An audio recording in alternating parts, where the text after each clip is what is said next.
يا أبا عبد الله يا أبا عبد الله.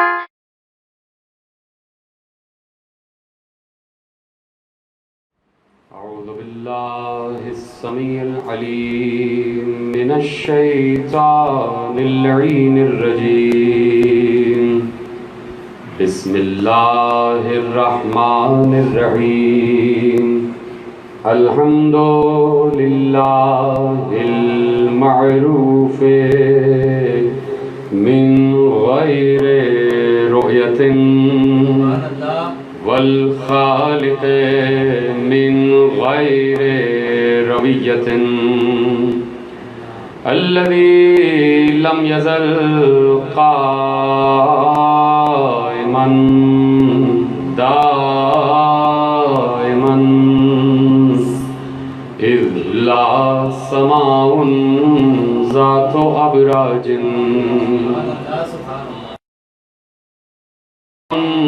داج ولا بحر ساج ولا أرض ذات ولا خلق ذو اعتماد والصلاة والسلام والتحية والإكرام على نبي الرحمة وخازن المغفرة وقائد الخير والبركة ومنقذ العباد من الهلكة سيدنا ومولانا أبي القاسم محمد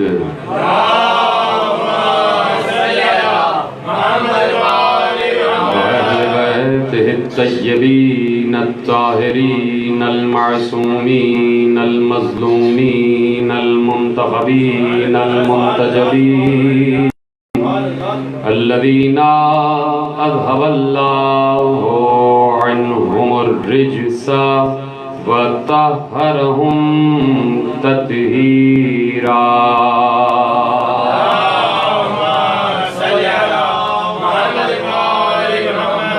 أما بعد فقد قال الله سبحانه وتعالى في محكم كتابه المجيد وفرقانه الحميد وقوله الحق. بسم الله الرحمن الرحيم. تبارك الذي نزل الفرقان على لِيَكُونَ لِلْعَالَمِينَ نَذِيرًا. صلوات پڑھیں محمد وآل محمد.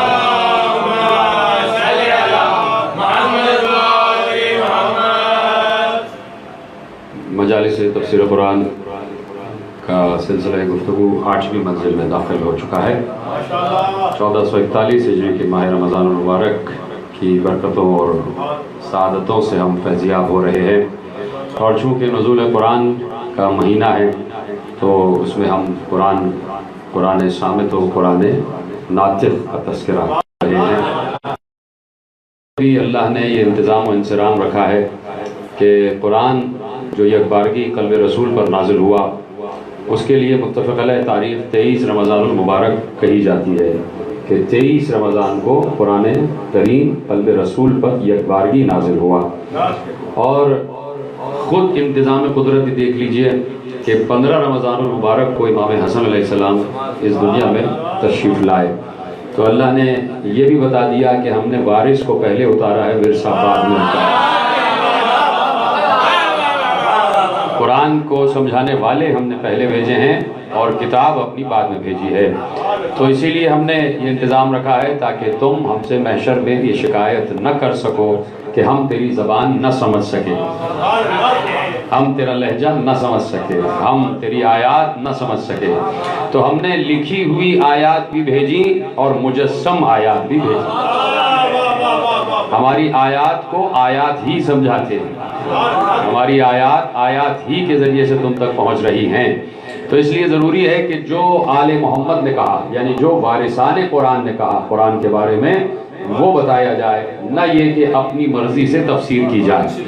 اور اگر کوئی اس دور میں یہ کہتا ہے کہ میں اپنی مرضی سے تفسیر کر رہا ہوں، کتاب و سنت میں یہ مسائل مجھے نہیں ملے اور میں اپنی رائے سے اس بات کے بارے میں فتویٰ دے رہا ہوں، تو اس کے لیے خود فرزند رسول نے کہا، امام معصوم نے کہا کہ ایسا آدمی جھوٹ بولتا ہے جو یہ کہے کہ میں کسی مسئلے کے متعلق فتویٰ دے رہا ہوں جو مسئلہ مجھے کتاب و سنت میں نہیں ملا، تو اس مسئلے کے لیے اس کا جواب میں اپنی رائے سے دے رہا ہوں۔ کتاب و سنت میں نہیں ملا تو معصوم نے کہا، بصائر الدرجات میں لکھا ہوا ہے کہ معصوم نے کہا ایسا آدمی جھوٹ بولتا ہے، اس لیے کہ نہ کتاب میں کوئی کمی ہے نہ سنت میں کوئی کمی ہے۔ کتاب بھی مکمل ہے اور پیغمبر نے اپنی سنت و سیرت کے ذریعے سے کتاب کے ہر متشابہ کو محکم بنایا۔ کوئی ایسا مرحلہ نہیں تھا کہ جو تعویل طلب ہو اور پیغمبر نے اس کی تعویل نہ کی ہو۔ تشنہ تعویل و تفسیر پیغمبر نے کوئی مسئلہ کوئی قضیہ نہیں رکھا۔ تو اب یہ سوچنا ہی عبث ہے کہ قرآن میں کچھ مسائل کا وجود نہیں ہے کہ جس کے لیے علماء سر جوڑ کر بیٹھ جائیں کہ ہم اس کا حل نکالیں گے۔ تو اب پیغمبر، میں بار بار عرض کر رہا ہوں کہ پیغمبر پر اس آیت کا نزول بتا رہا ہے، الیوم اکملت لکم دینکم واتممت علیکم نعمتی ورضیت لکم الاسلام دینا۔ یہ آیت بتا رہی ہے کہ شریعت بھی مکمل ہو گئی، ارکان اسلامی بھی مکمل ہو گئے، قرآن کا نزول بھی مکمل ہو گیا اور قرآن کی تفسیر و تعویل بھی مکمل ہو گئے۔ یہ نہیں ہے کہ پیغمبر کوئی بات تشنہ تفسیر چھوڑ کر چلے گئے۔ اور میں نے جیسے کہ پہلی تقریر میں عرض کیا تھا کہ چونکہ 3 کتابیں تورات و زبور و انجیل امت نے اپنے ہاتھ میں لے لی اور نبی کے وسیع سے مطالب نہ لیے، تو اللہ نے تینوں کو منسوخ کر دیا اور کہا چوتھا جو ہے قیامت تک جائے گا۔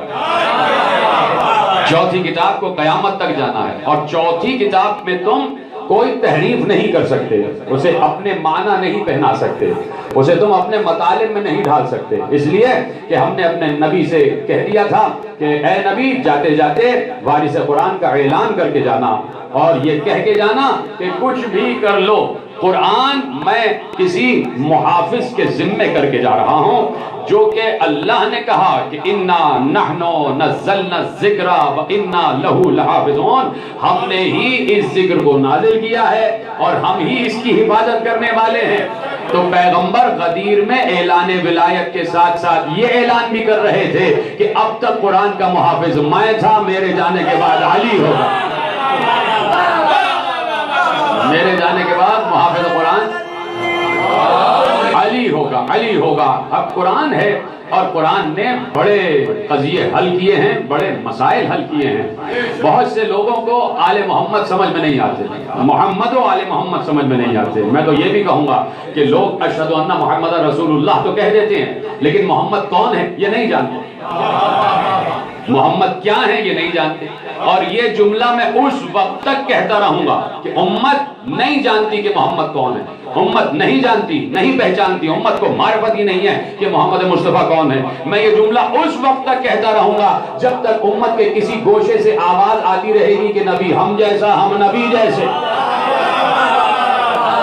میں اس وقت تک یہ جملہ کہتا رہوں گا کہ محمد تمہیں سمجھ میں نہیں آئے۔ اگر آ جاتے تو کبھی بھی تم اپنے کو نبی جیسا نہ کہتے اور کبھی نبی کو اپنے جیسا نہ کہتے کہ نبی ہم جیسا، ہم سا انسان ہے اور ہماری طرح چلتا پھرتا ہے، کھاتا پیتا ہے۔ تو جس وقت محمد مصطفیٰ کی محمدیت سمجھ میں آ جائے، ان کا دائرہ کار نبوت و رسالت، مقام رسالت سمجھ میں آ جائے، تو یقیناً سب سر تسلیم خم کر دیں گے، سب اس در پر سجدہ ریز ہو جائیں گے کہ واقعاً ہم اب تک نہ سمجھے تھے کہ یہ ہیں کون کہ جنہیں اللہ نے انتخاب کر کے بھیجا ہے، جن کے قلب پر اللہ نے اپنے مفہوم کو نازل کیا۔ دیکھیں جملہ محفوظ کریں کہ جن کے قلب پر، مصطفیٰ کے قلب پر کلام الہی نزول کر کے بتا رہا ہے کہ صرف مصطفیٰ ہے جو لہجہ خدا کو سمجھ سکتا ہے اور کوئی نہیں سمجھ سکتا۔ اگر ہر انسان اس قابل ہوتا کہ لہجہ خداوندی کو، کلام الہی کو سمجھ سکنے کے قابل ہوتا تو ہر انسان کے قلب پر علیحدہ علیحدہ قرآن نازل ہو جاتا. قرآن ایک ہی تھا لیکن ہر انسان کے قلب پر نازل کرتے ہیں کہ تمہارے لیے بھی ہے، تمہارے لیے بھی، تمہارے لیے بھی ہے. لیکن اللہ جانتا ہے کہ یہ میرا علم ہے اور میرے علم کا احاطہ کوئی نہیں کر سکتا.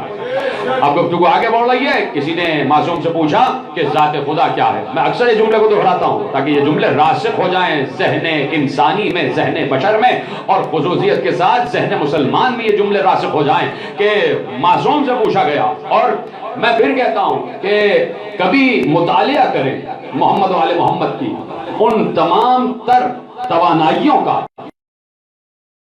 میں توحید.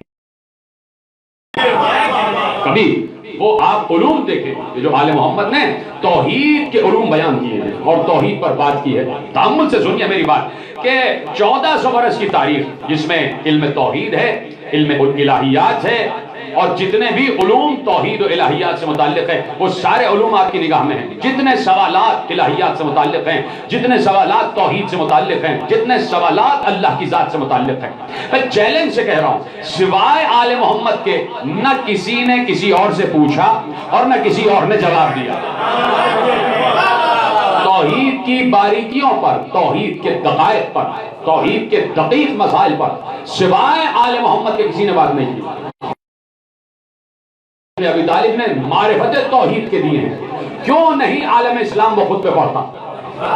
میں نے کہا نا کہ شیعہ دشمنی میں علی کو نہ چھوڑو کہ بھائی شیعوں کے امام ہیں علی، علی شیعوں کے نہیں، علی شیعوں کے امام نہیں، واقعی علی شیعوں کے امام ہیں. آپ بن جائیے علی کے شیعہ. عالم اسلام علی کا شیعہ بن جائے اور پھر کہے کہ علی شیعوں کے امام ہے تو لطف دوبالا ہو جائے گا. تو شیعوں کی اختلاف میں، شیعوں کی دشمنی میں علی کو پڑھنا نہ چھوڑو. اور آج میں کہتا ہوں کہ ذرا سا تعصب کی اہمیت کو ہٹا کر آج رات موقع مل جائے تو نہج البلاغہ پڑھے، عالم اسلام کا ہر فرق. آپ اپنے ملاؤں کے کہنے میں نہ آئیں، اس لیے کہ یا تو ملا کی مانے یا علامہ اقبال کی مانے. علامہ اقبال نے پہلے کہہ دیا تھا دین ملا فی سبیل اللہ فساد. علامہ اقبال نے کہہ دیا تھا کہ ملا کا دین صرف اور صرف یہ ہے کہ وہ اللہ کی راہ میں فساد، یعنی کہتا ہے کہ اللہ کی راہ میں کر رہا ہوں، اصل میں وہ اصلاح نہیں کرتا، وہ فساد کر رہا ہوتا ہے. تو اپنے ملا کو کہنا نہ مانے، اس لیے کہ ہمارے ہاں اندھی تقلید نہیں ہے. ہمارے ہاں اندھی تقلید نہیں ہے، ہم بھیڑ بکری نہیں ہیں. ہوگی عرب میں وہ مثل مشہور کہ عوام کلا نام، کہ عوام بھیڑ بکریوں کی طرح نہیں. عوام بھیڑ بکریوں کی طرح نہیں ہے. بھیڑ بکریوں کی طرح وہ عوام ہیں کہ جن کے پاس دماغ تو ہے، عقل نہیں ہے. بھیڑ بکریاں وہ عوام ہیں جن کے پاس دماغ ہے لیکن عقل نہیں ہے، اور عقل ہے استعمال نہیں کرتے. تو جہاں عقل ہے وہاں فکر ہے، جہاں فکر ہے وہاں شعور ہے، جہاں شعور ہے وہاں تفہم ہے، جہاں تفہم ہے وہاں تفکر ہے، جہاں تفکر ہے وہاں تعقل ہے، اور جہاں تعقل ہے وہاں عرفان ہے، اور جہاں عرفان ہے وہاں سلمان ہے.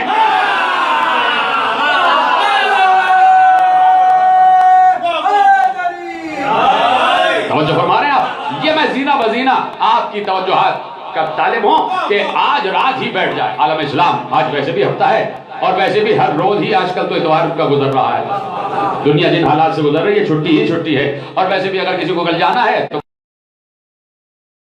پوری رات بیٹھیے اور سحری کرنے سے پہلے نہج البلاغہ کا مطالعہ کریں.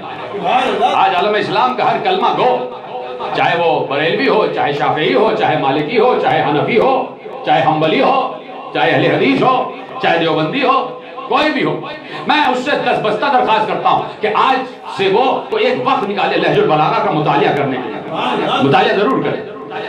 اور اگر آپ کے گھر میں نہج البلاغہ نہیں ہے تو آپ اس کو ڈاؤن لوڈ کر لیجیے، آپ کے موبائل میں موجود ہے، آ جائے گی، ڈاؤن لوڈ کیجیے اور اس کو پڑھیے، ترجمے کے ساتھ پڑھیے، اور پھر آپ کو لطف آئے گا کہ کائنات میں بعد رسول علی ہے جس نے توحید سمجھی،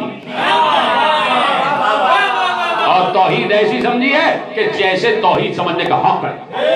جو توحید بیان کی ہے میرے مولا علی نے، جیسے توحید بیان کی ہے ویسے کسی نے توحید بیان نہ کی، اس لیے کہ وصی رسول ہے.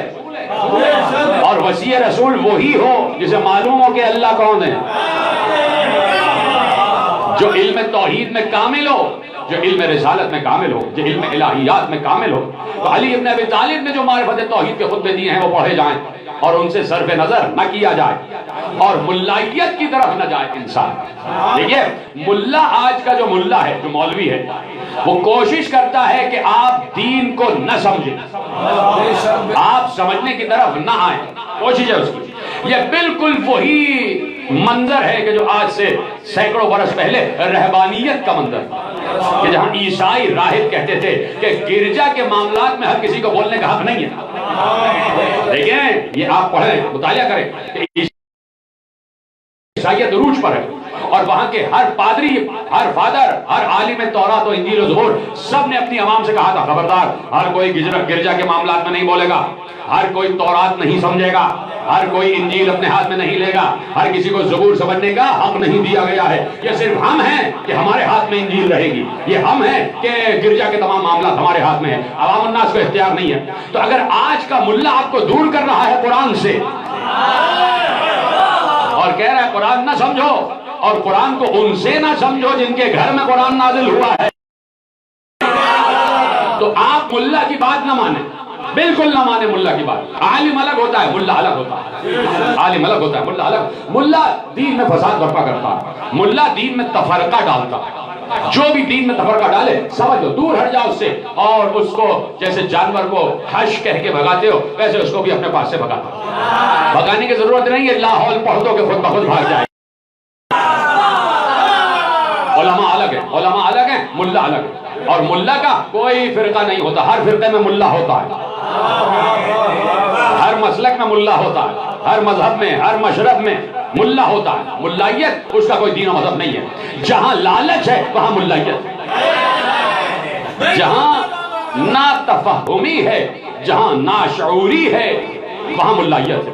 تو میں اس لیے دستبردہ گزارش کرتا ہوں کہ میرے جتنے عالم اسلام کے تمام برادران اسلامی ہیں وہ سب علی کو پڑھیں ضرور، وہ سب مطالعہ علی ضرور کریں۔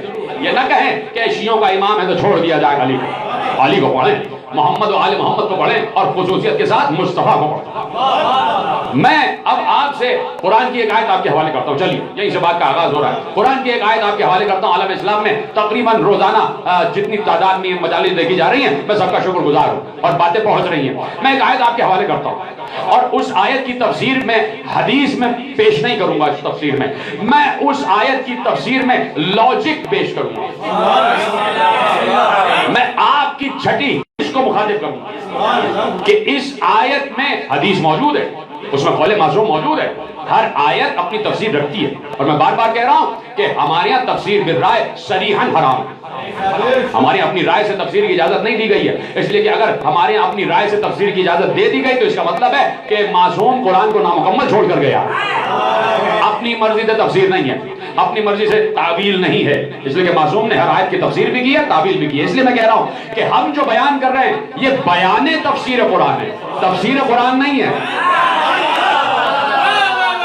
معصوم نے جو تفسیر کی ہے وہ بیان کی جا رہی ہے، نہ کسی عالم کو، میں پھر کہہ رہا ہوں، نہ کسی عالم کو، نہ کسی علم کو، نہ کسی مرجع تقلید کو اجازت ہی نہیں ہے کہ قرآن کی تفسیر اپنی سمجھ سے کرے، کسی کو اجازت نہیں ہے۔ یہ میرے تمام علماء کا متفقہ فیصلہ، اس لیے کہہ رہا ہوں کسی کو اجازت نہیں ہے کہ کوئی اپنی مرضی سے تفسیر کرے، اس لیے کہ مفسر قرآن صرف آل محمد ہے، صرف وہ ہے مفسر قرآن، وہ ہیں کہ جن کے قلب پر قرآن نازل ہوا ہے۔ میں نے کہا ایک آیت آپ کے حوالے کرتا ہوں، اور آپ کی جس کو سکس سینس، چھٹی حس کہتے ہیں، جو بالکل یعنی اگر آپ اس کو بروئے کار لائیں تو بہت سی باتیں خود کو سمجھ میں آ جاتی ہیں۔